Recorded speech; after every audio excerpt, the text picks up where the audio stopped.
For the first time in South African history, the VW Polo Gti is actually more popular than the Golf GTI. I don't know what's happening with the Golf 8, but no one seems to care because we have this, the VW Polo Gti. Now, if someone gave me 600,000 and forced me to buy a brand new car, this is the one I would go with. In this review, I'll discuss its practicality, its features, and its cost of ownership, so let us get started. Today I'll start with something you guys actually care about, the noise. How loud is the Polo GTI? Now, as you know, there are a lot of laws with regards to noise regulations and emissions, so cars aren't as loud as they used to be, and they're certainly not as loud as they could be. So, on idle, this is what the Polo GTI sounded like.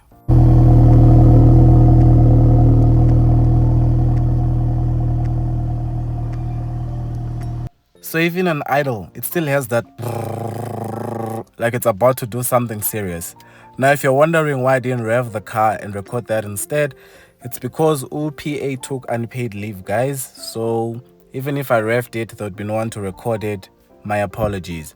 But moving on, the Polo GTI has 147 kilowatts and 320 Newton meters of torque. They say it'll go from 0 to 100 in 6.7 seconds, and it has a 2-liter 4-cylinder turbocharged engine and comes standard with the IQ Light Matrix LEDs. Now, before I give you the base price of the Polo GTI, I just want to say to all my international viewers, I see you guys. Wherever you're watching from, just let me know in the comments. If you're watching from India, I know you guys love the Polo GTI. I see you guys. Thank you for your support. If you're watching from the UK, from Namibia, Botswana, Australia, thank you so much. Now, the base price of the Polo GTI is actually 514,500 Rand. But if you were to buy it like that, it would look a little something like this. To be honest, it doesn't look so bad. The only thing I would add to the outside would be the sunroof. I don't mind the 17-inch Milton rims, but if you want the bigger 18-inch ferro diamond turned rims, it would cost you 7,400 Rand. Coming to your interior, if you want the leather seat package, obviously it's not free. You know VW is very diplomatic. They want you to choose. Is this what you want? If your answer is yes, then pay for it. Leather seat package, 10,900 Rand. But for me, I wouldn't bother with that. I'm okay with the normal seats. But there are only 2 extras I would add to this car, and it would be the panoramic sunroof for 14,900 Rand, because why buy a Polo GTI without a sunroof? Doesn't make sense. And I'll also add the Beats sound system, 10,300 Rand for that. Now, coming to your infotainment, the car you're looking at has the Discover Media package, which is 11,300 Rand. It comes embedded with navigation, it has wireless app connect, it has voice control, and it also has inductive charging. It's a nice way of saying it has wireless charging. Whether or not you need all that for 11,300 Rand is entirely up to you. You also get the safety package. It adds adaptive cruise control, autonomous emergency braking, forward collision warning, lane keep assist, pedestrian warning, and that would cost you 10,500 Rand. And don't worry, I'll add up all these extras for you and tell you how much they are. And again, the nice thing with VW, they don't force you. If you want these things, you will choose them and pay for them. But if you don't, then your car kind of sucks because it's missing all the cool features. What you're looking at now is the comfort package. I reviewed it earlier in my very first review. I'll leave a link in the description of the Polo Life. 16,000 Rand. It comes with keyless locking, park assist, and the rear view camera. The totals of the 7 extras I've mentioned is 81,300 Rand. But if you think of that 81,000 as finance over 6 years, then it would be around 1,547 Rand every month for 6 years that you'd be paying for those extra features. What you're currently looking at right now is the touch-sensitive air conditioning system that you get in the Polo GTI. You slide your finger and it responds. That's all I'm willing to say about it. Moving on. With regard to the back seats, there's really not much to say. You can sit comfortably. There doesn't appear to be an armrest over there. Someone said they don't like Spamandla's name, so I won't mention Spamandla anymore. No rear air vents. You do get USB Type-Cs. I'm joking. Spamandla. Let me know in the comments, would you like to see a VW Tigo or VW T-Cross review? If yes, leave me a comment and I'll get to it.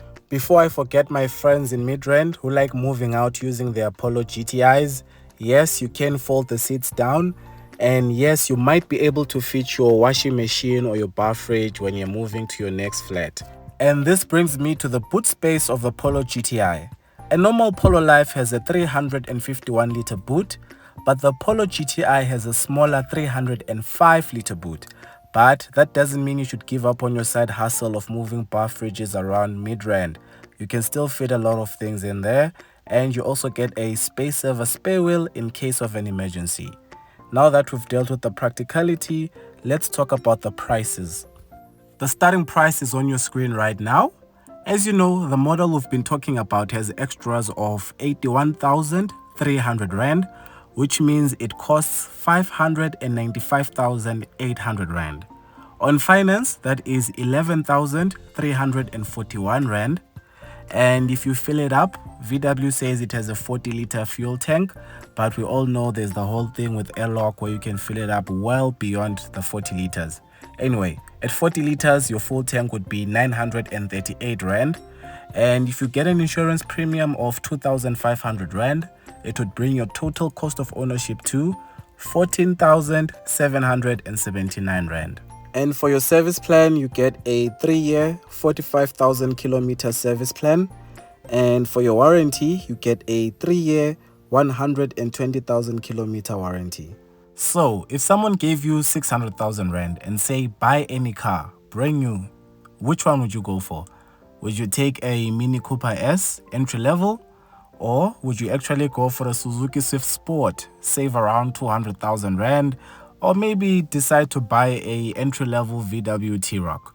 Let me know in the comments and why you chose the car you chose.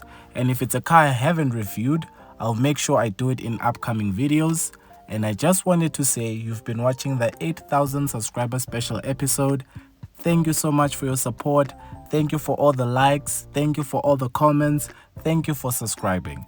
And if you don't know what comment to make, just write 1+1 there. I'll come and say 2 just to support you. Anyway, thank you for supporting local YouTube, guys. It's the right thing to do. Until the next one, take care.